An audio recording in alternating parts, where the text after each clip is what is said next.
चंद्रशेखर आजाद भारत के स्वतंत्र संग्राम के उन महान क्रांतिकारियों में से एक थे जिनका नाम सुनते ही देशभक्ति और साहस की भावना जाग उठती है। उनका जन्म 23 जुलाई 1906 को मध्य प्रदेश के भाभरा जिले में हुआ था। भाभरा गांव में हुआ था। उनका मूल नाम चंद्रशेखर तिवारी था, लेकिन स्वतंत्रता संग्राम में भाग लेने के बाद वे पूरे देश में आजाद के नाम से जाने गए। यह नाम उन्होंने खुद रखा ताकि अंग्रेजों के सामने उनका नाम कभी पकड़ में न आए, वे हमेशा स्वतंत्र बने रहे।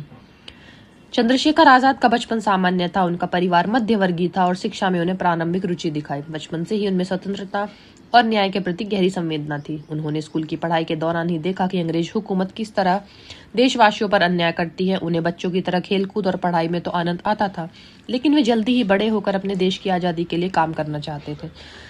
आगे कहानी को जारी रखेंगे फटाफट से। अभी ऐसी ही और स्वतंत्रता सेनानियों से रिलेटेड, अपनी हिस्ट्री से रिलेटेड और भी सच्ची कहानी और घटनाओं के लिए चैनल को सब्सक्राइब कीजिए। चंद्रशेखर आजाद ने 1921 में महात्मा गांधी द्वारा शुरू किए गए असहयोग आंदोलन में भाग लिया जब वे मात्र 15 साल के थे। उन्होंने अंग्रेजों की पुलिस के सामने हिम्मत दिखाई और ब्रिटिश हुकूमत के विरुद्ध आवाज उठाई। उनके साहस और प्रतिबद्धता ने उन्हें जल्दी ही क्रांतिकारी के रूप में स्थापित कर दिया। 1924 में जब वे 18 साल के थे, उन्होंने हिंदुस्तान सोशलिस्ट रिपब्लिकन एसोसिएशन में प्रवेश किया। यह संगठन स्वतंत्रता संग्राम के लिए हथियारबंद क्रांति की योजना बनाता था। चंद्रशेखर आजाद ने इस संगठन में कई प्रमुख अभियानों में हिस्सा लिया।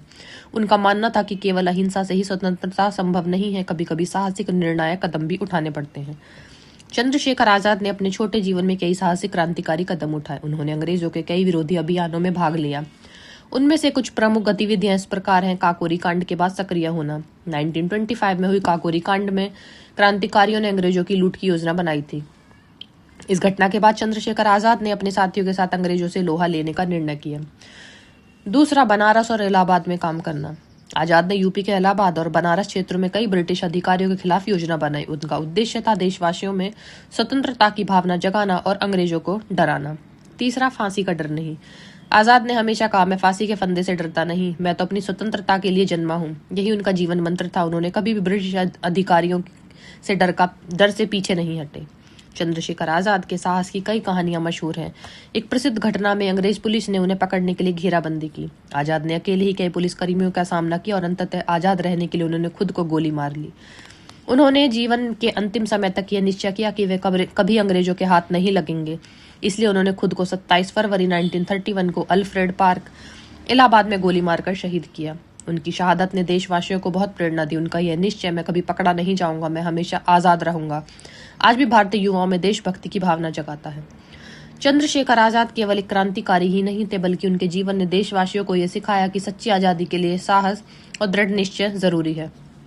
उन्होंने दिखाया कि अगर आपके इरादे मजबूत हो और लक्ष्य स्पष्ट हो तो कोई शक्ति आपको रोक नहीं सकती। आज भी उनके नाम पर कई स्कूल, सड़कें और संस्थाएं हैं। उनका जीवन भारतीय स्वतंत्रता संग्राम के इतिहास में एक अमिट उदाहरण है। आजाद का आदर्श युवाओं को सिखाता है कि विपरीत परिस्थितियों में भी साहस और न्याय के लिए खड़ा होना चाहिए। चंद्रशेखर आजाद का जीवन, उनकी क्रांतिकारी गतिविधियों और उनकी शहादत भारत के स्वतंत्रता संग्राम की कहानी का भिन्न हिस्सा है। उन्होंने यह दिखाया कि केवल शब्दों से नहीं बल्कि कर्मों से देशभक्ति साबित होती है। उनका जीवन हमें यह याद दिलाता है कि स्वतंत्रता केवल प्राप्त नहीं होती, इसके लिए संघर्ष और बलिदान करना पड़ता है। आज भी जब हम आजाद के बारे में सोचते हैं तो हमें साहस, निडरता और देशभक्ति की सीख मिलती है। उनके आदर्श और उनका नाम हमेशा भारतीय स्वतंत्रता संग्राम में अमर रहेगा। चंद्रशेखर आजाद ने साबित कर दिया कि सच्चा स्वतंत्र क्रांतिकारी कभी नहीं डरता और हमेशा आजाद रहता है। तो फटाफट से ऐसी ही और सच्ची घटनाओं के लिए, स्वतंत्रता से जुड़ी घटनाओं के लिए इस चैनल को अभी सब्सक्राइब कीजिए।